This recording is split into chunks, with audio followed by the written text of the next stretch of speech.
doesn't matter what branch they served in or what they did. After leaving the military, a lot of veterans have one big question that they need to answer for themselves. Doing enough, especially when I got out, you go from having such a busy schedule and then going to, I have all this free time on my hands. What do I do with it? For 5 years, Trevor Carey's office was on board an Arleigh Burke guided missile destroyer working in anti-ship missile defense.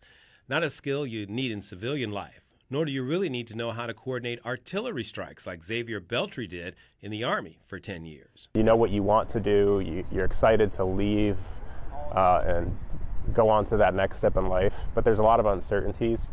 And you could have a plan that might not work. I see a little bit of myself in everybody that I speak to. Joshua Ruiz coordinates Veterans Affairs at Walsh University, and after 8 years in the Marine Corps and 3 combat tours, he knows what other veterans are talking about. There's always something in the back of your head that may be poking or, kind of probing at you saying, this might not be the right thing for you to do. And ultimately what you have to do is take that voice and turn it into some kind of motivation. Ruiz turned his own uncertainty about his after-military life into goals that led to degrees in education and management, and now he's working for Walsh's veterans.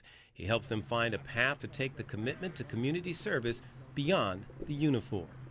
My ultimate goal, as I said earlier, is to make sure veterans are successful and they're making the right decisions for themselves. And for many veterans, that right decision was joining the military in the first place. Army veteran Colwyn Driver has always wanted to attend college and become a teacher. Ruiz helped him maximize the GI benefits he earned, which helped him get into Walsh. Colwyn says his time in the Army, he hopes, will translate into leadership in the classroom. My first job, I worked at a Boy Scout camp as a camp counselor when I was 16. And I loved that job. I loved teaching that age group. Do you think being in the Army will make you a better teacher? I think it will give me structure that I didn't have. And I think it will allow me to just have a little bit more of a commanding presence in a classroom. Ruiz says creating an atmosphere on campus that welcomes veterans is also very important. Walsh is a small school, but is designated as one of the top 10 military-friendly colleges in the U.S. Easy, boy, easy 10. The whole college community actively supports veterans on campus. Ruiz says things like this challenge event helps break the ice and let people understand that veterans, although a little older, are just another student, but with a little more life experience. And many of the veterans going to Walsh plan to spend their time learning how they can serve others out of uniform. From Future Doctors. In my head, I was making this image where I might be like a little bit alienated because I'm a lot older than my classmates. Maybe I won't fit in. Well, turns out I fit in very quickly. To future physical therapists. You worked for it.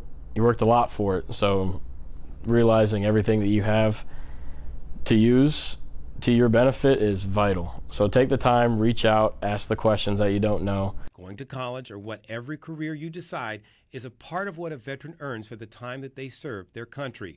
Ruiz says everyone here works hard to make sure that veterans know that once their military service ends, they can still serve others in so many different ways. It's not about coming here, it's not about enrollment, it's about making sure they serve a purpose to themselves, and that purpose wakes them up every day. In North Canton, Roosevelt Leftwich, Fox 8 News.